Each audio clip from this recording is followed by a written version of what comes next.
Lietuvių tautinis sąjūdis XIX amžiuje ir XX amžiaus pradžioje.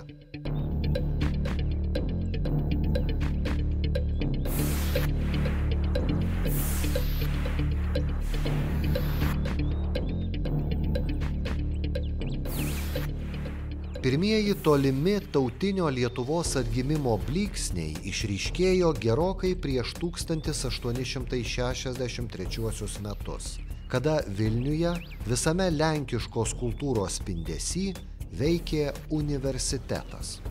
Čia 1822–23 metais susikuria lietuvių studentų bendraminčių būrelis. 1863–64 su baudžiavos panaikinimu tautinis atgimimas. Tie 40 metų spaudos draudimo, apie kurį mes šnekam ir apie Antaną Macijauską, suformuoja naują žmogų ir naują kryptį. Nebelieka bajoriškos Lietuvos, nebe bajorai dabar jau pradeda duoti toną ir nebe bajorai prisiima atsakomybę Lietuvos formavimą. Čia yra visai kitas visuomeninis sluoksnis,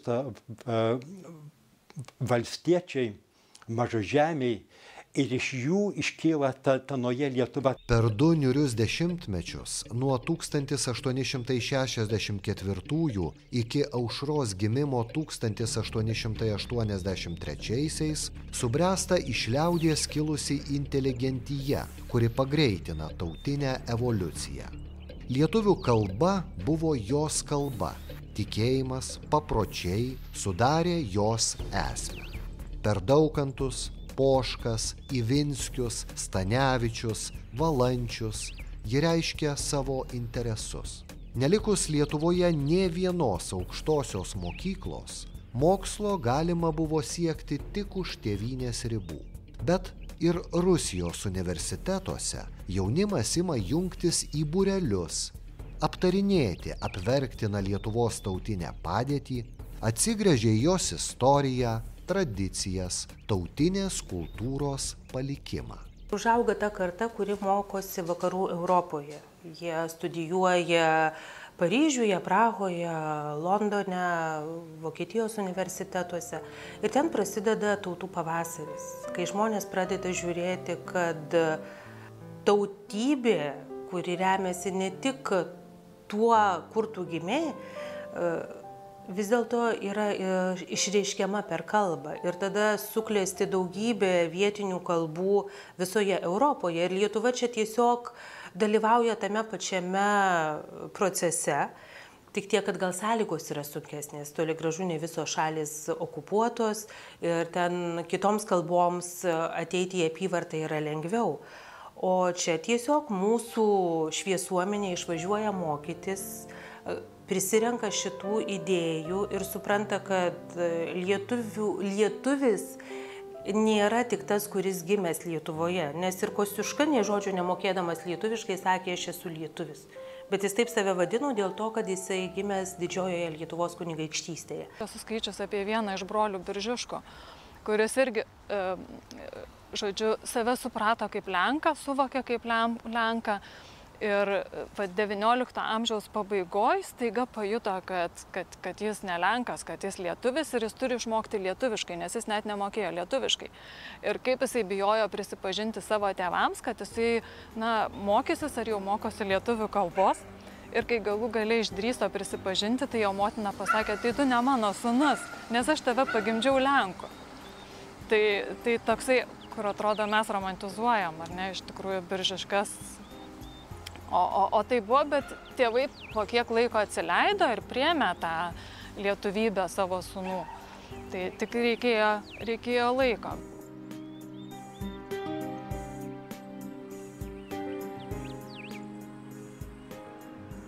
XIX amžiaus vidury, jeigu paklaustume valstiečio, kas tu toks, veikiausiai būtume išgirdę, kad jis yra pirmiausia katalikas arba priklauso kažkokiam aristokratui. Ir XIX amžiaus antroje pusėje iš valstiečių sluoksnio būtent kyla tas susipratimas, savęs tapatinimas su kalba, kad aš esu lietuvis, nes aš kalbu lietuviškai.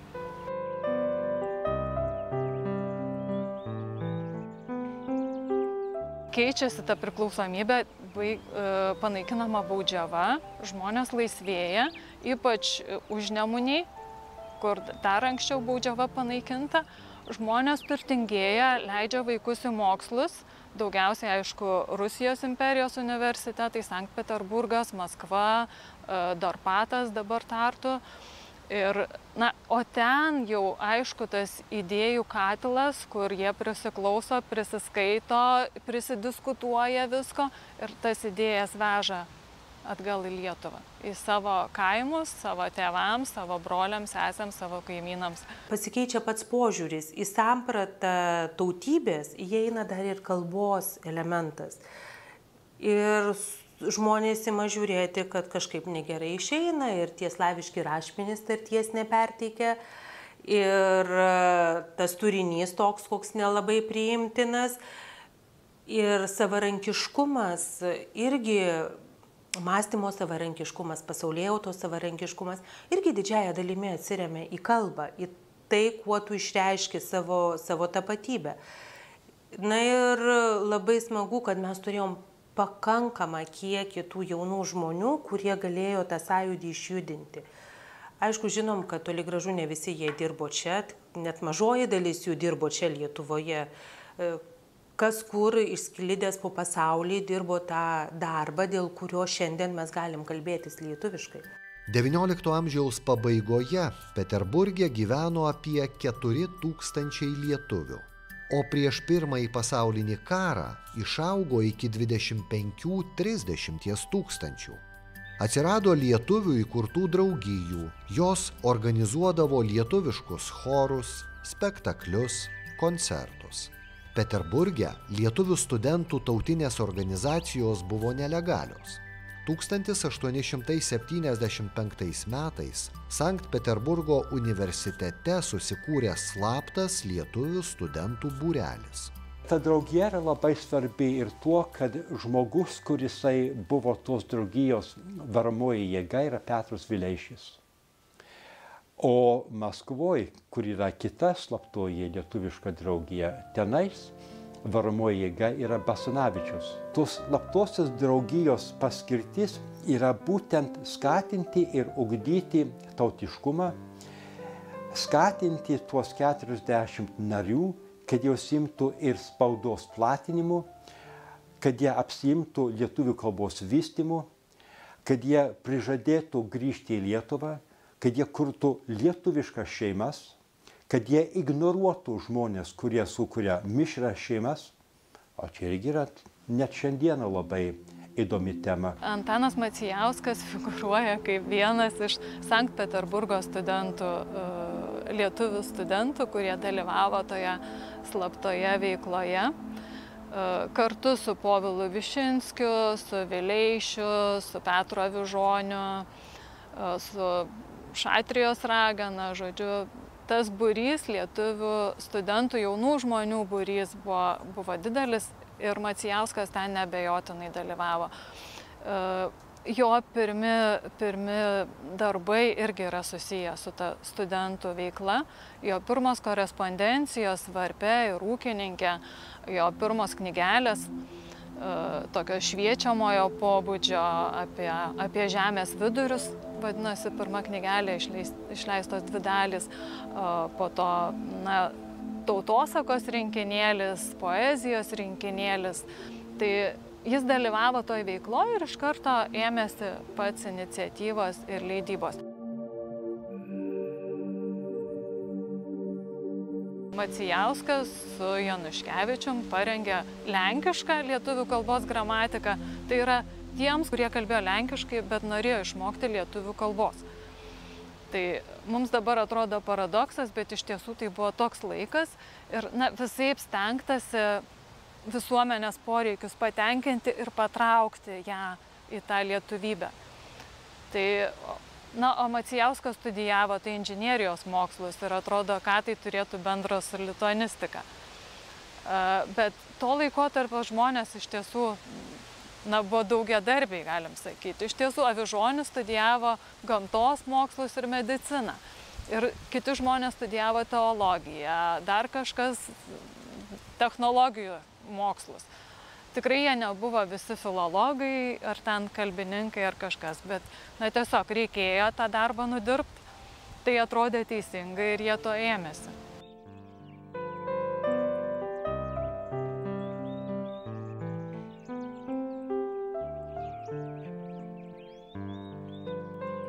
Gabrielė Petkevičaitė Bitė gavo lietuvių kalbos gramatikos paskaitų konspektus.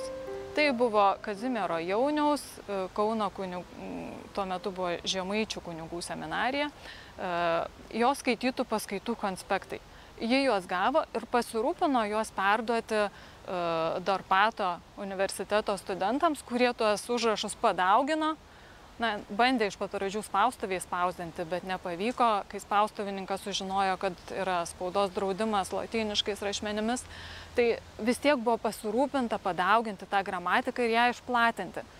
Tai atrodo toks menkas, ar ne, dalykas, gal svarbiau laikraščius platinti ar kažką, bet šitaip labai padėjo, labai svarbi ta gramatika buvo.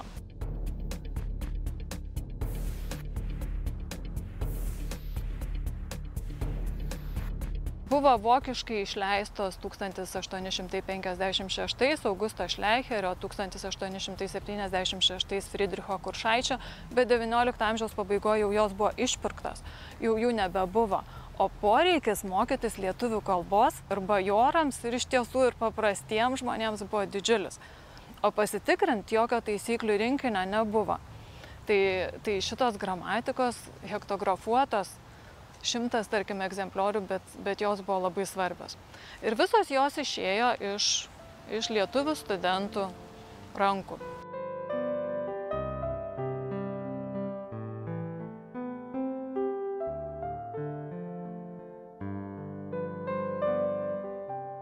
Ir iš tiesų jie labai rizikavo, nes jeigu būtų pagauti, tai grėsė sankcijom.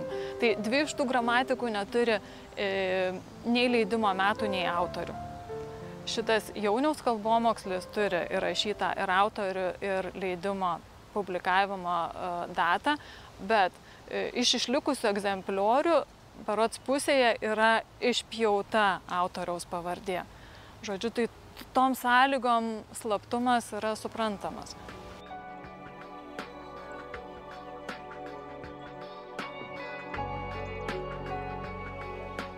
Pradėti bet kokį viešą darbą savame krašte buvo dar sunkiau.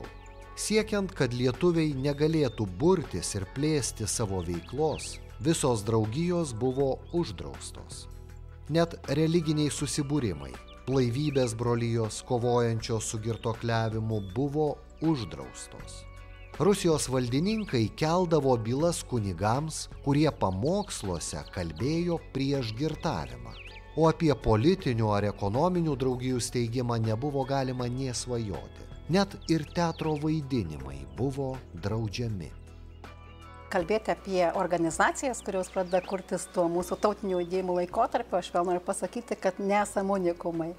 Kad esame pirmiausia tai carinės valdžios okupuoti, iš kitos pusės labai stipriai Lenkija veikia, ypatingai didžioji Lenkija ir mažoji, kurie turėjo visas pretenzijas kažkokias tai į Vilnių ir juo labiau į ATR istoriją, mąstydami apie tai, kad reikalinga padėti Lenkijos tautiniam judėjimui, Lietuvos tautinį judėjimą įjungti.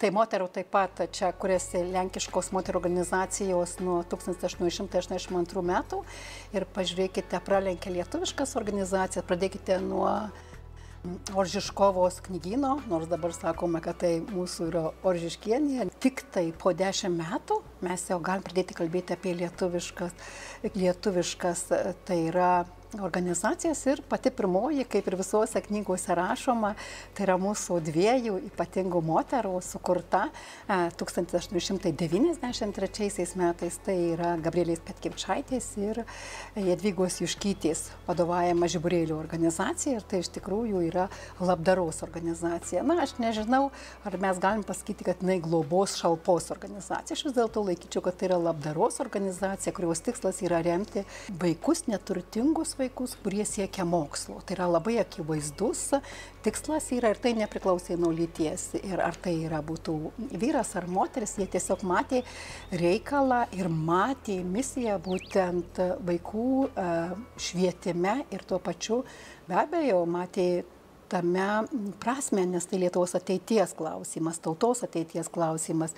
Tautiniam judėjimui reikėjo šviesių žmonių, išsilavinusių žmonių, o kaip bebūtų, turime visi pripažinti, kad tokių žmonių Lietuvoje grinai, kurie turėtų jau nors gimnazinį išsilavinimą, dėja kaip ir nebuvo, nes mūsų kilmingieji, kaip žinia, pasuko su Lenkų tautiniu judėjimu, o tokių kilusių dar iš valstiečių reikėjo užsiauginti. Būtent iš šitų žmonių po to atsiranda ir Smetona, atsiranda Basanavičius.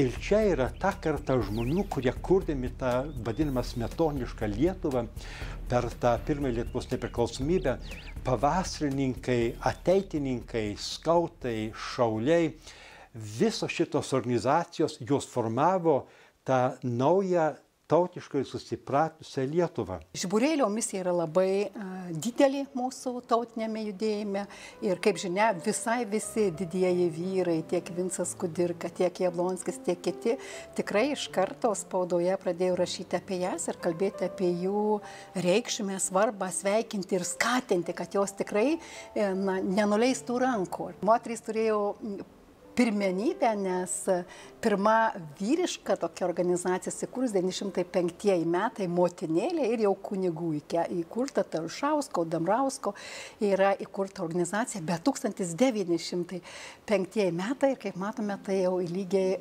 bus 13 metų vėliau. Tai va dvi organizacijas, kurias galima jau sakyti, kad grinai lietuviškos, bet šalia šitų švietėjiškų organizacijų pradeda kurtis jau profesinės organizacijos. Mes iš tikrųjų vėluojame. Jeigu žiūrėti į vakarų Europą, žiūrėti Vokietiją, Lenkiją, galų galia tą pačią Rusiją, tai mes iš tikrųjų vėluojame, nes pirmos profesinės organizacijos ten susikūrė XIX amžiaus antroje pusėje. Ir tai būtų siuvėjų organizacijos, viskas, kas gali profesiškai sujungti ir apginti jų teises, kažkiek atstovauti. Tai va Lietuvoje mes turime pirmą zitiečių organizaciją, tarnaičių organizaciją ir po to mes tokių labai jau stiprių vien moteriams skirtų profesinių organizacijų nematome, tačiau jos jungiasi prie vyrų organizacijų ir tas profesinis judėjimas vyksta. 1905 metai.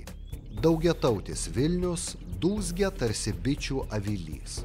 Nutariama sušaukti visų tautų Lietuvoje gyvenančių moterų susirinkimą.